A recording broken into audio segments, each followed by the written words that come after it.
Welcome. English grammar class में आप सभी का स्वागत है। आज की हमारी क्लास है कंजक्शन से रिलेटेड पार्ट 2 की। कंजक्शन से रिलेटेड पार्ट फर्स्ट हमने कंप्लीट कर लिया है और उसको ज़रूर देख लें।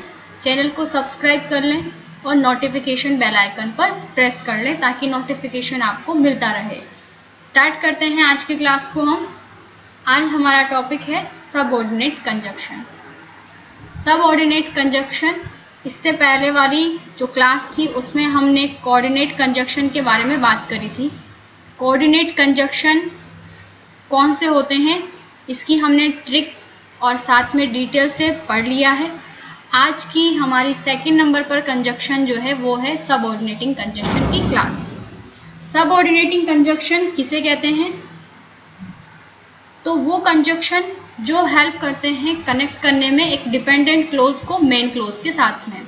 तो these conjunctions help to connect a subordinate clause और a dependent clause with the principal और मेन क्लोज। यानी वो कंजक्शन जो हेल्प करते हैं, किस हेल्प में आते हैं?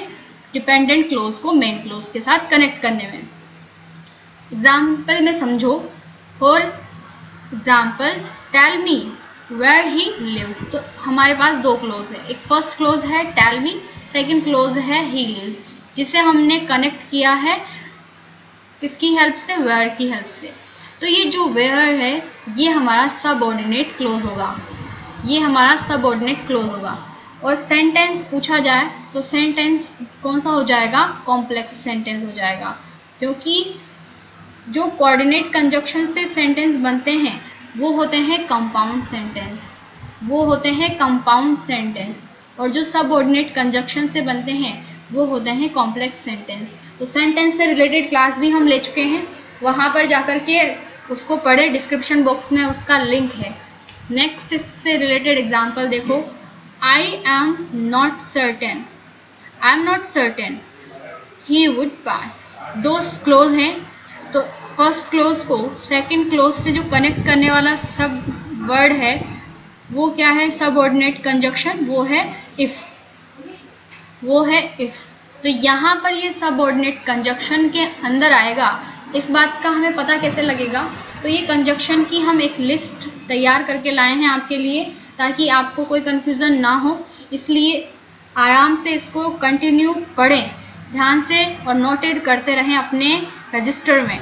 तो यहाँ पर वेयर और ये इफ। अब ये जो first I am not certain यहाँ से लेकर के और यहाँ तक का ये क्लोज है, ये है आपका प्रिंसिपल क्लोज, ये है प्रिंसिपल क्लोज। और ये सेकंड नंबर पर जो है ये है आपका, क्योंकि सबऑर्डिनेट कंजक्शन से ये सेंटेंस बना है इसलिए पीछे वाला जो क्लोज है वो हो जाएगा आपका subordinate close.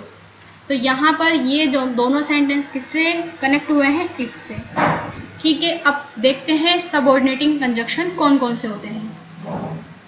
Subordinating conjunctions are that, so that, if, unless, until, when, because, why, where। सभी WH वर्ड में when, why और where। as soon as, then, while, since, in case, so long as, whether, after, before। ये time को show करने के लिए होते ही हैं, आफ्टर, बिफोर, इन सब का यूज। तो ये जो लिखे हुए हैं ये सब के सब क्लोज जोड़ने में काम आते हैं। और कंजक्शन कौन से होते हैं? Subordinating conjunction. तो यहाँ पर हमें ध्यान रखना है, इनको याद करके रखना है, क्योंकि एग्जाम में क्वेश्चन पूछता है यहाँ से रिलेटेड। अब देखो इसके बारे में हम आगे बढ़ते हैं। सबऑर्डिनेटिंग कंजक्शन को हमने क्लासिफाइड किया है। क्लासिफाइड हमने उनको लर्न करने की हिसाब से देखा है।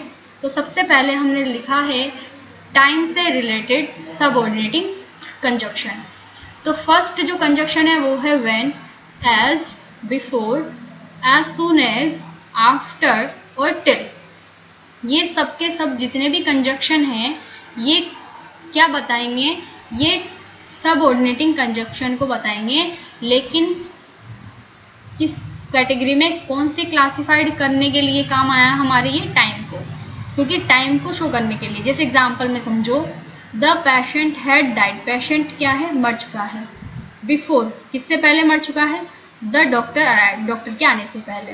तो फर्स्ट क्लोज आपका द पेशेंट हैड डाइड है और second close the doctor arrived है। तो इन दोनों सेंटेंस को हमने किससे कनेक्ट किया है? बिफोर से, क्योंकि टाइम ही शो कर रहा है डॉक्टर का आना और पेशेंट का मरना, उससे पहले। सेकंड जो है वो हमारा कॉज और रीजन को शो करने वाले सबऑर्डिनेटिंग कंजक्शन होते हैं एज, बिकॉज और सिंस। ठीक है, इसमें एग्जाम्पल में समझो, let us go to a movie as it is 9। तो यहाँ पर रीजन शो करने के लिए कौन सा कंजक्शन आया है? क्लोज को जोड़ने के लिए इज, इट इज 9 और let us go to a movie. ठीक है, थर्ड नंबर पर है हमारा पर्पस। पर्पस मीन्स होता है किसी उद्देश्य को जोड़ने के लिए जो काम आने वाले कंजक्शन है वो होते हैं सो दैट, इन ऑर्डर और दैट। तो यहाँ पर ये किसी उद्देश्य के लिए आते हैं। For example, we eat so that we may live. तो फर्स्ट क्लोज आपका यहाँ और ये वाला सेकेंड क्लोज। तो वी ईट यानी हम खाना खाते हैं ताकि, सो दैट ताकि हम, वी में लिव हम क्या रह सकें? जीवित रह सकें। तो फर्स्ट क्लोज जो है ये सेकंड क्लोज में पर्पस शो कर रहा है। तो पर्पस शो करने के लिए जिस कंजक्शन को हमने यूज किया है वो है सो दैट। सो दैट हमने यूज किया है, तो ये सेंटेंस पर्पस को शो करने के लिए सबऑर्डिनेटिंग कंजक्शन लेकर आया है और वो है सो दैट। फोर्थ नंबर पर हमें दिख रहा है रिजल्ट और कॉन्सिक्वेंस को शो करने के लिए जिस कंजक्शन का यूज होता है वो है that. For example, he is so weak, वो बहुत ज्यादा कमजोर है, that he can not walk. Result क्या है? वो बहुत ज्यादा वीक है इसलिए वॉक नहीं कर सकता। तो दैट हमारे यहाँ पर रिजल्ट को शो करने के लिए आया है। The girl made such a noise, girls ने क्या किया है? बहुत ज्यादा नॉइज यानी शोर मचा रखा है और उसका रिजल्ट है नथिंग कुड बी हर्ड, यानी कुछ सुनाई नहीं दे रहा है। और उसको हमने किससे कनेक्ट किया है? दैट से। तो ये यहाँ पर दैट रिजल्ट को शो करने के लिए इसके लिए आता है। हमारा फिफ्थ नंबर पर जो कंजक्शन है वो आते हैं कॉन्ट्रास्ट को शो करने के लिए, यानी किसी विरोधी जो अपोजिट वर्ड होते हैं या फिर अपोजिट क्लोज होते हैं तो उनको शो करने के लिए, उनको कनेक्ट करने के लिए। तो यहाँ पर एज, डू, ऑल्दो, हाउएवर और येट जो कंजक्शन होते हैं वो कॉन्ट्रास्ट में आते हैं। फॉर एग्जाम्पल है, although he is poor yet he is honest, यानी कि यद्यपि वो क्या है? गरीब है, फिर भी वो क्या है? ऑनेस्ट है। तो यहाँ पर उसका पुअर होना लेकिन फिर भी ऑनेस्ट होना कॉन्ट्रास्ट है, इसलिए हमने कंजक्शन यूज हुआ है हमारा ऑल्दो और ये। आया समझ में यहाँ तक? चैनल को जरूर सब्सक्राइब कर लें और कंटिन्यू उनको देखते रहें ताकि आपके हर कॉन्सेप्ट क्लियर हो जाए। कंपैरिजन से रिलेटेड जो कंजक्शन है वो आते हैं एज, देन, सो एज और एज इज। आपने एडजेक्टिव में डिग्री पढ़ी होगी जिसमें हमारे आती है कंपैरेटिव डिग्री। कंपैरेटिव डिग्री एक पॉजिटिव होती है कंपैरेटिव और एक सुपरलेटिव। तो कंपैरेटिव डिग्री में क्या होता है? ये कंजक्शन यूज होते हैं और वो कंपैरिजन को ही शो करते हैं। तो यहाँ पर सो एज इज ये कंपैरिजन को शो करने के लिए जिन कंजक्शन का प्रयोग होता है वही यहाँ पर कंपैरिजन सबऑर्डिनेटिंग कंजक्शन होते हैं। एग्जाम्पल में है, he is as wise as he is honest, यानी वो उतना ही बुद्धिमान है जितना कि वो क्या है? एज ही इज ऑनेस्ट, यानी कि वो ऑनेस्ट है। तो यहाँ पर ही इज एज का यूज हुआ है कंपैरिजन शो करने के लिए।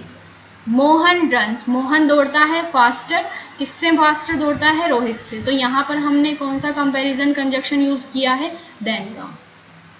तो ये हमारे कंपैरिजन के लिए देन, एज, सो एज का यूज होगा। फिर आते हैं आपके 7th नंबर पर मैनर को शो करने के लिए, वो है एज फार एज और एज इफ। जैसे हमने फर्स्ट एग्जाम्पल में लिखा है, he talks as if he were mad, यानी वो ऐसे बात करता है जैसे वो क्या हो? पागल हो। तो यहाँ पर हमने इस टॉक को हमने यहाँ पर देखा है और ये बता रहा है इसका manner. As far as I know he is true to his word, यानी जितना मैं उसको जानता हूँ ना, तो मैनर बता रहा है कि वो अपने शब्दों पर बना रहता है। तो यहाँ पर इस एज फार एज को हमने क्या किया है? कंजक्शन के रूप में यूज किया है। ठीक है, इसके बाद में 8th नंबर पर आता है आपका कंडीशन शो करने के लिए। कंडीशन के लिए आते हैं conjunction if, unless, provided etcetera. ये सब कंजक्शन किस लिए आते हैं? कंडीशन को शो करने के लिए। इफ वाले सेंटेंस तो आपने बहुत सी बार पढ़े हैं। एग्जाम्पल देखो, you can not get through the examination, यानी तुम कैन नॉट पास, इसको हम लिख सकते हैं पास, क्योंकि यहाँ पर ये जो है फ्रेजल वर्ब है, इसका मतलब होता है पास, उत्तीर्ण होना। तो you can not get through the examination unless you work hard. तो कंडीशन शो करिए उसने, मतलब कंडीशन जो कि तुम अगर परिश्रम नहीं करोगे तो तुम पास नहीं कर सकते हैं एग्जामिनेशन को। तो ये हैं हमारे कंडीशन को शो करने वाले कंजक्शन। तो जितने भी कंजक्शन आज हमने पढ़े हैं वो सब के सब एक ही कंजक्शन के अंदर आते हैं, वो है सबऑर्डिनेटिंग कंजक्शन। ये हमने याद करने की वजह से एक एक इसमें टाइप में डिवाइड करके पढ़ा है। अब हम एक और बात कर लेते हैं कोरिलेटिव कंजक्शन की। कोरिलेटिव कंजक्शन क्या होते हैं? देखो, कोरिलेटिव कंजक्शन वो होते हैं जो कि पेयर में यूज होते हैं, पेयर में यूज होते हैं। जैसे आपने देखा है आइदर और, ये हमेशा पेयर में यूज होता है। वैसे ही नेगेटिव सेंस में नाइदर नोर, ये भी पेयर में यूज होता है। इसके अलावा देखो, अभी इससे पहले वाले एग्जाम्पल में देखा था आपने दो यट, ये भी आपके कोरिलेटिव कंजक्शन है क्योंकि पेयर में यूज हो रहा है। इसके अलावा हम देख सकते हैं बोथ एंड, ये भी आपके किसमें होता है? पेयर में यूज होता है। जैसे सच एज, इसके अलावा है सच दैट के अलावा है एज सो, इसके अलावा है सो दैट, ठीक है। इसके अलावा है के नॉट ओनली बट ऑल्सो। तो ये जितने भी आपके कंजक्शंस हैं ये कोरिलेटिव कंजक्शन होंगे क्योंकि ये पेयर में यूज होते हैं, और जो पेयर में यूज होते हैं उससे हम कोरिलेटिव कंजक्शन कहते हैं। तो आज की क्लास हमारी यहाँ तक थी। Thanks for watching the video. Channel को जरूर सब्सक्राइब कर लें और लाइक करें और शेयर करें और कमेंट करें कि आज की क्लास आपको कैसी लगी। ठीक है, मिलते हैं अगली क्लास में। तब तक सेफ रहिए, स्वस्थ रहिए, खुश रहिए।